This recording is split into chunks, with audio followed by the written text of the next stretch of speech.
How do you handle betrayal after 37 years of marriage? What do you do when the person you trusted most betrays you with your best friend? Can time really heal wounds like these? I cut her off completely, and now, years later, she's dying. Part of me wants to forgive, but the pain still feels too deep. But before diving into the story, make sure to subscribe. I aim for 1,000 subscribers, and your support would mean the world. I'm a 78-year-old man who has spent the last 13 years resenting the woman I was married to for 37 years because she violated a trust I never dreamed could be shattered. Now she's dying, and I'm forced to confront the man I've become, a guy who can't find the strength to forgive even as death approaches. My wife Eleanor and I had been married for 37 years when everything changed. We had 4 children and a busy family life, and from the outside we appeared to be one of those couples that had everything under control. We'd had our fair share of difficulties, financial challenges, managing work, having 4 children, losing my father and her mother within a month, and leading each child through different stages. We remained partners throughout. Almost 13 years ago, Ellie and I were drinking wine on the resort's rooftop where our youngest daughter's wedding was held. It was a beautiful, dreamlike time in which we reflected on our lives, our children's childhoods, milestones, and how far we'd come.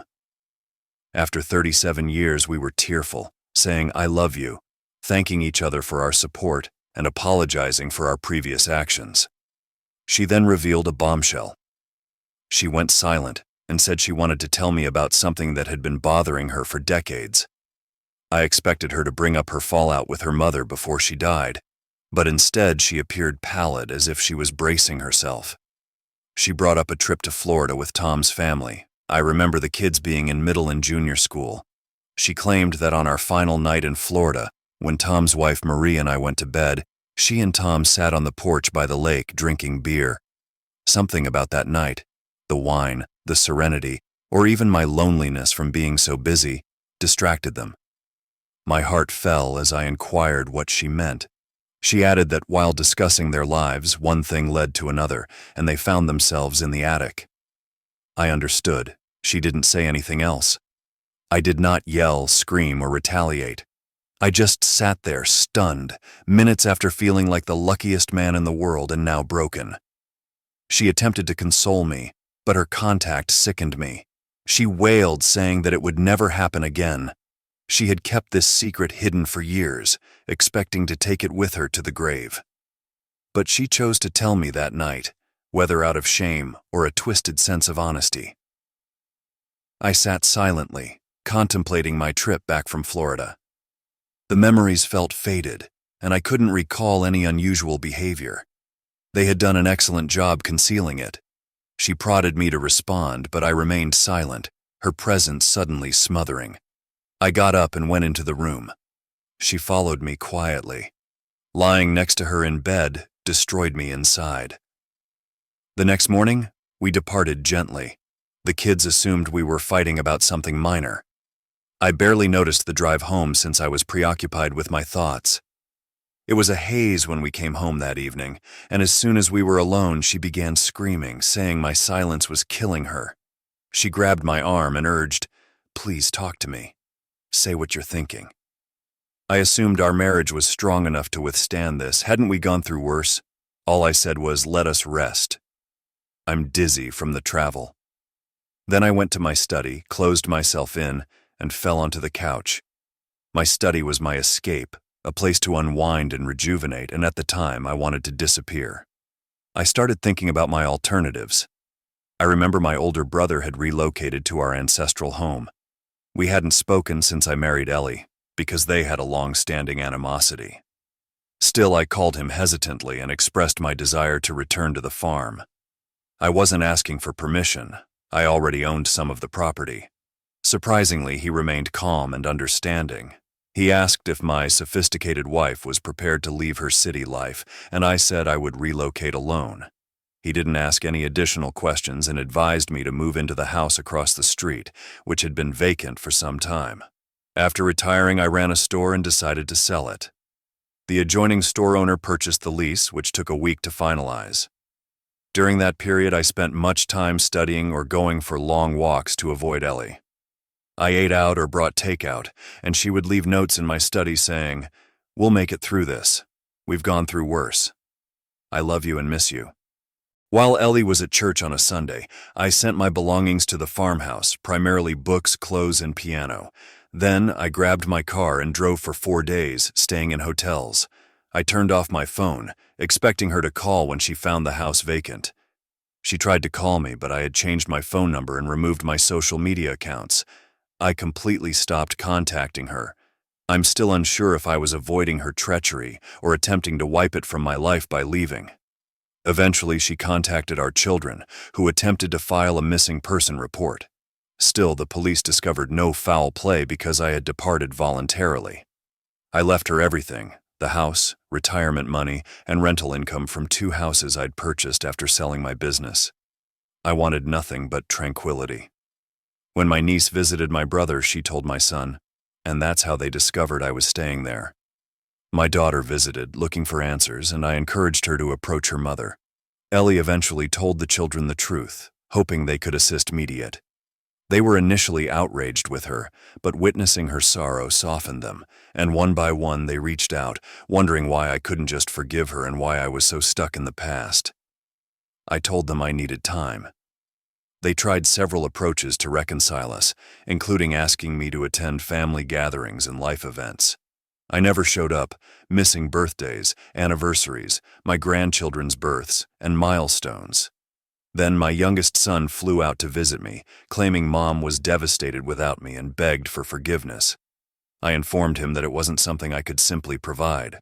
I stayed out of reach, but curiosity got the best of me every now and then, and I'd take a quick glance at a family photo or check her Facebook using a phony account.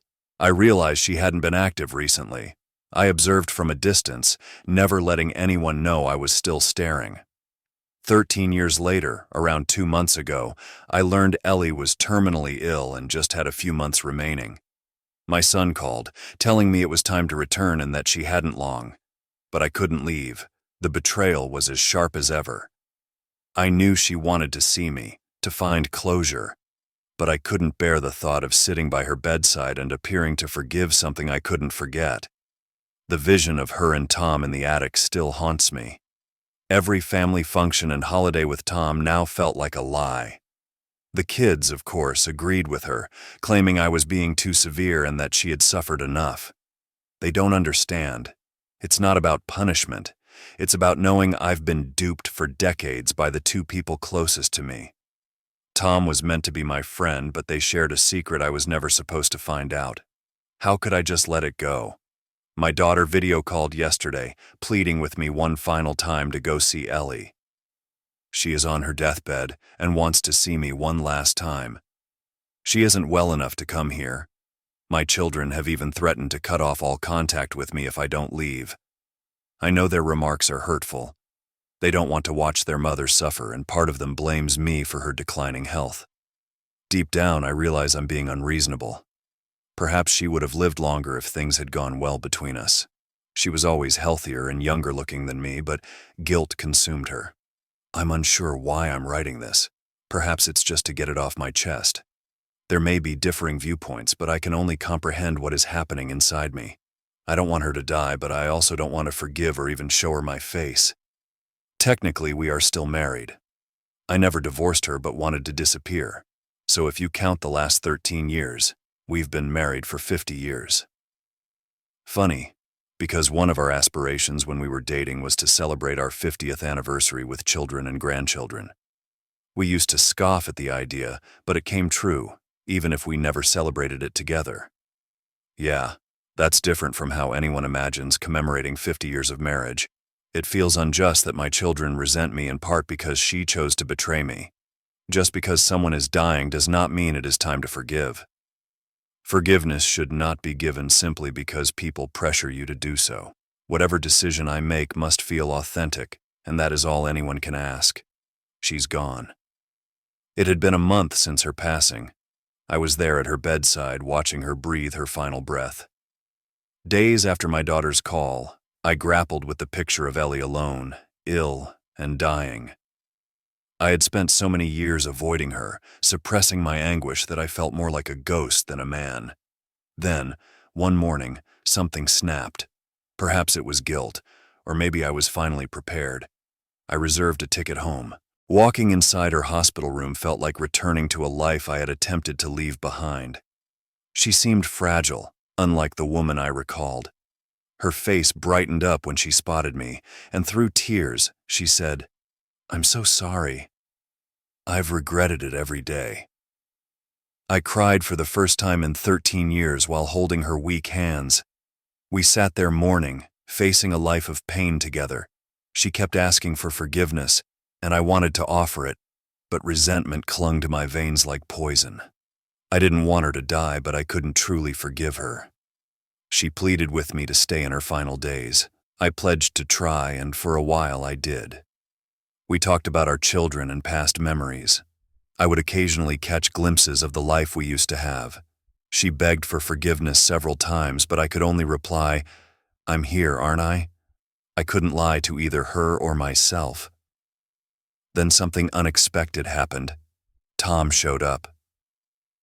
I was in the park outside the care home when he sat beside me. I hadn't seen him since Ellie's confession, and he appeared tired, as if the guilt had aged him too. He apologized, explaining that he had wanted to tell me for years but was too afraid. He admitted that he felt like a fraud every time we met, and that when I left, he told his own wife, Maria, about their affair. His marriage did not last, and his children detested him for years.